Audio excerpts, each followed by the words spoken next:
বর্তমানে আমি যে লেখাটি পড়ছি সেটি হলো শায়ক আমনের তালদিঘিতে ভাসিয়ে দেব।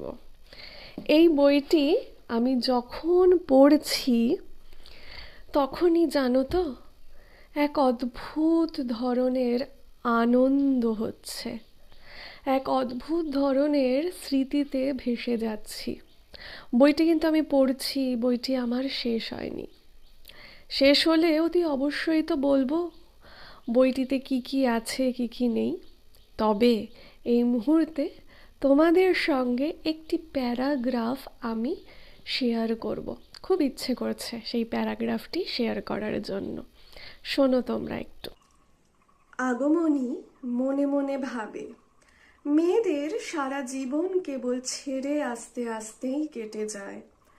ঘর বাড়ি প্রিয় মানুষ যত্ন মাখা হাত।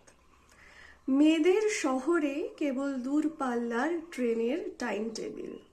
সেসব ট্রেন কবে ফিরবে তা নিয়ে কেউ মাথা ঘামায় না।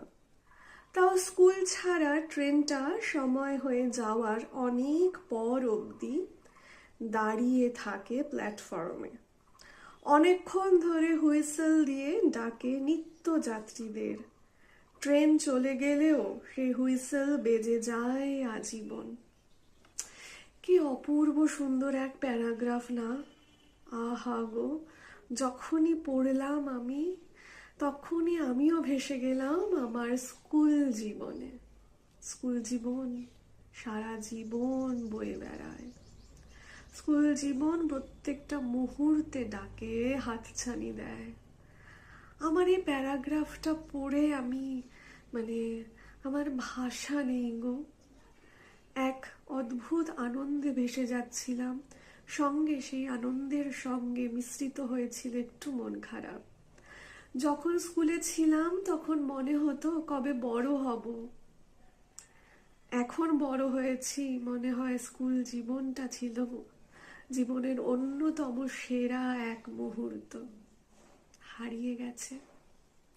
তবে হারিয়ে গেলেও ওই যে স্মৃতিতে রয়ে গেছে। সেই টিফিন পিরিয়ড, সেই দিদির ক্লাস, যে দিদির ক্লাসে গেলেই পড়া না পারলেই বকা, সেই লাস্ট বেঞ্চে গিয়ে মাথা নিচু করে বসা, টিফিনের আগে টিফিন খাওয়া, এই সমস্ত কিছু এক ঝটকায় হাতছানি দিল গো, চলে এলো চোখের সামনে। আজকে এটুকুনি থাক, আমি আসবো এই বইটির রিভিউ নিয়ে পরবর্তীকালে। সকলে তোমরা ভীষণ ভালো থেকো।